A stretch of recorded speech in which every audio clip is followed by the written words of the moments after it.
Quand des frères partent explorer et plonger en grotte pour la journée, ils ne s'imaginent pas que l'un d'eux pourrait ne pas revenir. Il est dur de penser qu'un plongeur de sauvetage de l'armée de l'air puisse être victime d'une seule erreur de jugement. C'est la tragédie des erreurs en plongée souterraine. On n'a pas de seconde chance. Voici l'analyse fatale de la tragédie de plongée du canyon Goss. Michael et Paul Hayden avaient exploré une grotte de puits d'eau abandonnée dans le canyon Goss durant leur enfance. Ils descendaient souvent dans cette grotte, l'utilisant comme un point d'eau familial avec leur fratrie pendant les étés californiens. Cette famille de 6 enfants explorait surtout les zones sèches lors de leur randonnée et nageait dans la partie profonde et inondée du puits à l'intérieur. De l'extérieur, ça ne semblait pas impressionnant. L'entrée était un petit trou sombre d'environ 1 mètre sur 1,20 mètre, près de la ville de La Crescenta, en Californie. Le passage était une entrée horizontale sur environ 15 mètres, puis une descente sur une pente d'environ 9 mètres. Le passage continuait jusqu'à ce qu'on atteigne la zone inondée. C'était seulement à 45 mètres de l'entrée, donc c'est un trajet rapide pour explorer et jouer dans l'eau lors de jeunes aventures. La zone comprenait des rebords de grottes secs et des trous, ainsi que des bassins d'eau profonds de 30 mètres entre les puits situés au-dessus. Au fil de leur croissance, les garçons développaient leurs compétences et leur audace pour explorer le puits d'eau abandonné. Au fil des années, ils avaient exploré des tunnels et des cavernes de la partie inondée, mais désormais ils souhaitèrent aller plus loin. Heureusement pour les frères, Paul était devenu un excellent plongeur en tant qu'instructeur de sauvetage en parachute dans l'armée de l'air. Pendant près de 15 ans, il avait fait partie de l'élite des forces de sauvetage en parachute. Les membres de son équipe le décrivaient comme consciencieux, préparé, prudent et compétent. En tant que sergent-chef dans l'armée de l'air, il avait dédié près de 20 ans à servir les autres. C'était un plongeur en eau libre extrêmement compétent avec beaucoup d'expérience pour diriger leurs nouvelles aventures. Leur mère a déclaré qu'ils avaient pratiqué ce type de plongée à cet endroit de nombreuses fois au fil des années, ayant donc beaucoup d'expérience dans cette grotte et ses conditions. Le 17 septembre 2000, Paul a prévu d'explorer des tunnels plus éloignés et des puits dans la grotte. Ils ont grimpé jusqu'à la grotte avec le matériel de plongée pour atteindre le bassin. Il utilisait sa caméra GoPro fixée comme source de lumière et était équipé de 2 heures d'air. Michael prévoyait de rester dans la grotte principale pour surveiller son frère, conscient de leurs limites de temps. Les 2 frères communiquaient grâce à une corde d'attache fixée à un rocher dans la grotte principale. Michael tirait sur la corde pour vérifier l'état de Paul. Paul tirait alors quelques fois sur la corde pour signaler qu'il allait bien. Tout se passait bien.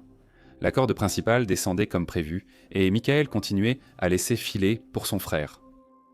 Il avait tiré plusieurs fois sur la corde et Paul avait répondu. Au bout d'environ 20 minutes, il tira 2 fois sur la corde et attendit une réponse. Cette fois, aucune réponse ne vint. Il tira à nouveau, mais la corde était tendue. Sa première pensée fut que Paul était coincé. Il tira de toutes ses forces, mais la corde ne se relâcha pas. Après quelques minutes, il quitta la grotte chercher de l'aide auprès des plongeurs. Il savait que son frère n'avait plus que 90 minutes d'air, donc s'il était coincé, il fallait agir rapidement. Michael est entré précipitamment au poste de police de Crescenta Valley pour demander une aide urgente. Le département et le service du shérif du comté de Los Angeles, ainsi que l'équipe de recherche et de sauvetage de Montrose, ont réagi immédiatement en se rendant sur les lieux. Ils ont utilisé des véhicules tout-terrain pour traverser la vallée rocheuse jusqu'à l'entrée de la grotte. Le service d'incendie du comté de Los Angeles les a rejoints, constituant une équipe de secours complète.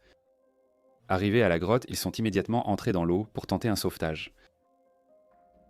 Quand les frères sont arrivés, Paul était enthousiaste d'explorer au-delà de ces grottes et tunnels habituels.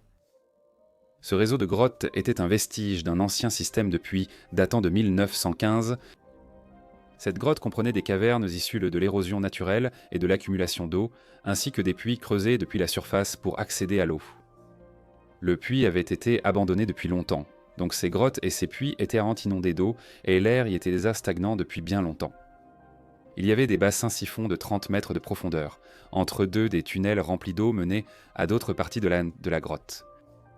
Les puits d'origine avaient été construits au niveau de l'eau, créant un petit espace de 90 cm sur 90 cm où l'eau pouvait être prélevée par des tuyaux depuis la surface. Ces tuyaux avaient été retirés depuis longtemps. La terre et la roche remplissaient les étroits que conduisent au-dessus. La décomposition de la matière organique et l'érosion de la pierre par l'eau libéraient des gaz dans la chambre en dessous. Après avoir nagé à travers des grottes et des tunnels dans la zone avant, il arriva enfin à l'un des puits. Il n'y avait que 3 pieds d'eau de large à l'intérieur de ce puits, ce qui le rendait un peu encombrant pour le corps de Paul avec une bouteille de plongée sur le dos. En levant les yeux avec sa caméra, il distinguait le reflet argenté de la surface au-dessus. C'était une poche d'air au sommet du puits. Paul était un plongeur sous-marin très expérimenté, mais il n'était ni formé ni certifié pour la plongée en grotte. Son expérience lui avait appris que les poches d'air dans les grottes peuvent être très dangereuses. Selon sa famille, il gardait généralement un briquet sur lui pour vérifier le taux d'oxygène dans une poche avant de retirer son détendeur. Ce jour-là, il ne l'a pas fait. Sa caméra filme son ascension dans la poche de gaz avec une vue vers le haut du puits, illuminée par la lumière de l'appareil. Il a ensuite retiré son détendeur de sa bouche et a pris une inspiration. Les images montrent la paroi du puits, puis l'immersion dans l'eau. Il ne tente pas de remettre le détendeur dans sa bouche, suggérant une incapacité totale à réagir. Paul coule immédiatement au fond du puits et ne montre plus aucun mouvement. Il ne s'est écoulé que quelques instants entre le retrait du détendeur et l'immersion. Alors qu'est-il arrivé à Paul ? Il semble difficile de croire qu'une seule bouffée d'air ait pu entraîner sa mort, mais les preuves vidéo le confirment. Je suis sûr que si vous plongez avec une bouteille d'air pleine, vous vous sentez à l'aise de vérifier la poche. Si ça sent mauvais ou si vous étouffez, il suffit de remettre votre détendeur en bouche et de continuer. Mais ce n'est malheureusement pas si simple. Une seule inspiration d'air contenant plus de 10% de dioxyde de carbone provoquera une perte de conscience immédiate due à une intoxication au dioxyde de carbone. Le dioxyde de carbone représente environ 0,04% de l'air que nous respirons. Lorsque l'air dans nos poumons est proche du sang veineux qui est plein de dioxyde de carbone, celui-ci quitte rapidement le sang et entre dans l'air où la concentration est beaucoup plus faible. Quand le monoxyde de carbone, 2 dans l'air des poumons, dépasse de 100 fois celui dans le sang, il pénètre rapidement dans la circulation sanguine en moins d'1 seconde. Les gaz se déplacent des zones de forte concentration vers les zones de faible concentration. Habituellement, ce processus est unidirectionnel, éliminant le dioxyde de carbone du corps. Dans ce cas, la forte concentration de monoxyde de carbone, 2 dans l'air, a inversé le sens de la diffusion. Des niveaux extrêmement élevés de dioxyde de carbone dans le sang entraînent une acidose respiratoire aiguë, où le sang devient très acide et mortel. Si ce type d'exposition au gaz se produit dans un site industriel, des collègues pourraient être en mesure de vous sortir de cette situation dangereuse. De l'oxygène peut être administré et un traitement médical d'urgence peut débuter sans délai. Dans un tunnel d'eau, perdre connaissance est mortel. La bouteille d'air pleine qui coulait avec lui était inutile. Il a simplement glissé dans l'eau et est mort en 1 ou 2 minutes à peine. À cet instant, personne ne pouvait rien faire. Son frère aurait tiré sur sa ligne, sans aucune réponse, après que Paul était déjà parti. Ce type de décès est un rappel brutal que même des personnes bien entraînées et physiquement capables peuvent être perdues en un instant. Une seule décision a mis fin à la vie d'un homme qui avait tant accompli et été le sauveteur lorsque d'autres étaient pays montés en difficulté. C'était un plongeur sous-marin expérimenté avec des connaissances en plongée souterraine. La plongée souterraine est une discipline distincte avec des défis et des dangers très spécifiques.